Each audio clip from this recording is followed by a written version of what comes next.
showbiz fanatics, Ken Chan, abay nakahanda na ang kanyang warrant of arrest para sa kasong stapa. Ang lahat ng yan, but before that, if you haven't subscribed yet to my YouTube channel, please don't forget to like, share, and subscribe at i-hit mo na rin ang notification bell for more showbiz updates. Of course, bago tayo magpatuloy sa ating updates for today's video, nais ko po muna magpasalamat sa lahat ng mga legit viewers, subscribers at ang lahat ng mga legit na nagmamahal at sumusubaybay sa lahat ng ating mga updates. Maraming salamat po sa inyong panonood. At ngayong araw, pag-usapan natin ito dahil mainit na pinag-uusapan sa social media ang ilan sa mga kaso na kinabibilangan ni Mr. Ken Chan, na sinasabi ditong ibinibenta na raw pala unti-unti ng aktor na si Ken Chan ang kanyang mga property para maayos ang kasalukuyan niyang problema. Matatanda ang nasulat po noong September 12 na may warrant of arrest na ang aktor base po sa report ni OG Diaz sa vlog nilang Showbiz Updates kasama sina Mama Loy at Josa Poco. Base rin sa ipinakitang dokumento sa vlog ni na OG ay kinasuhan umano si Ken Chan ng syndicated stapa kasama ng incorporators sa kanilang kumpanya. Panoorin po natin ito. Marami pong nagtatanong bakit biglang pinatay sa isang serye ang isang karakter na napakahalaga ng role na ginagampanan. Correct. Diba? Hanggang sa isang araw, meron nang nagbigay ng mga clue. Ay, oo. Hanggang sa pinangalanan na nga po. Ang tinutukoy po namin ay si Ken Chan ng GMA7. At lumabas na nga po ang kanyang warrant of arrest mula po sa Quezon City.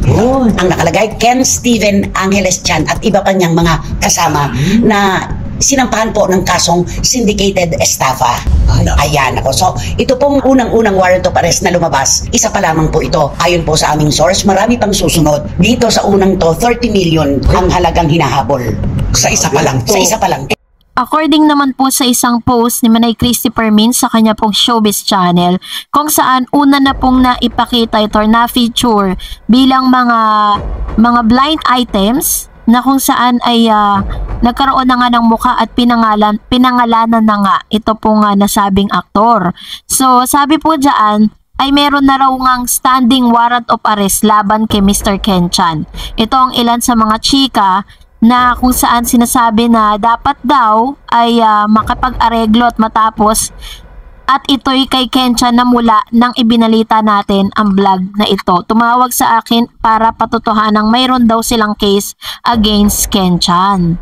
At ito'y tungkol sa mga investment nila na ipinasok kay Ken Chan at may nagpasa pa sa atin na may warrant of arrest, sabi po nila. Base sa dokumento, People of the Philippines versus Ken Steven Angeles Chan, may iba pang pangalan na blurred at ang mga ikinaso ay syndicated stapa under Article 315, Paragraph 2A of the Revised Penal Code in relation to Section 1 of Presidential Decree 1689. Pagpapatuloy pa ni Manay OG Diaz, meron pang mga pangalan na miyembro ng pamilya ni Ken Chan as in incorporators doon sa sinampang kaso sa kanila.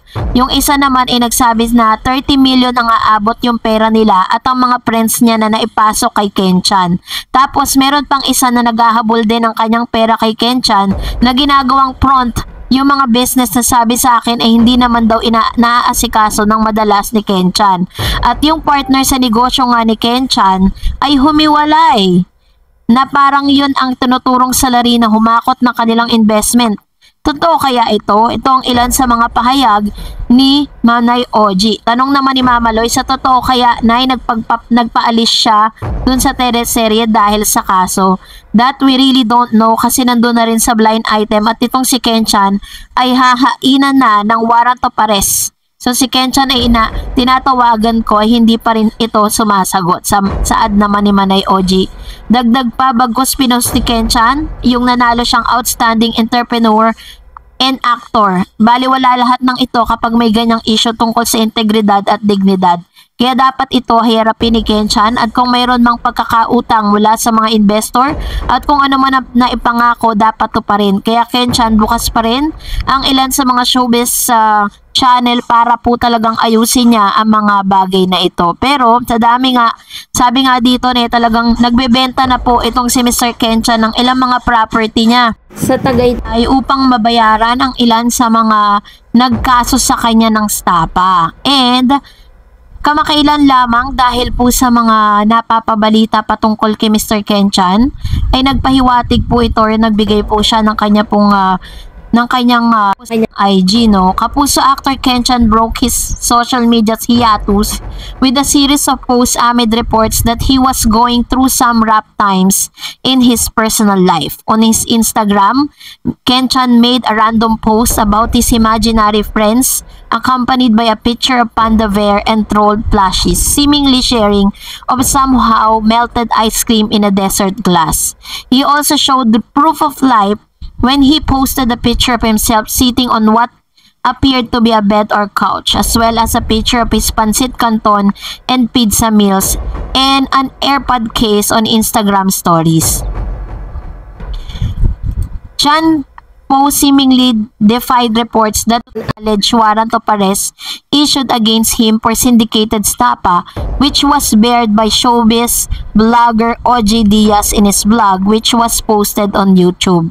In his blog, though, Diaz showed a copy of charge sheet where the actor was named a respondent in connection with a violation of the revised penal code in relation to a presidential decree 1689.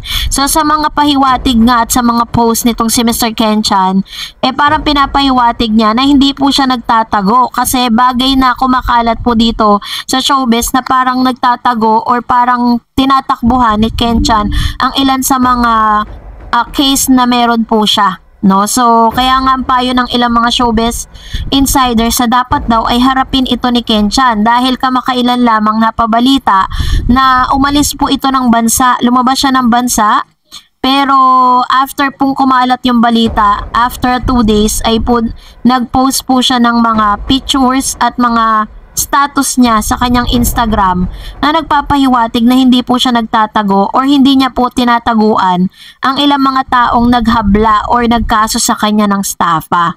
So sa ngayon, according to Mr. OG Diaz sa kanyang channel, tinanong po kung ano po yung parang saloobin or ano pong ginagawa ng GMA patungkol sa case or sa kaso or dito po sa matinding pagsubok na kinaharap ni Mr. Ken Chan. According to them, ay nagbibigay naman daw di umano ng moral support ang GMA towards Ken Chan. So, dahil po dyan, marami pong mga fans and followers po ni Mr. Ken Chan ang talaga naman ang hihinayang dahil napakaganda po ng kanya pong karakter doon po sa kanyang teleserye na napapanood po sa GMA7 na hanggang sa ngayon ay nagre-rate pa rin siya, pinapanood po rin siya ng maraming Pilipino dito po tuwing hapon sa GMA.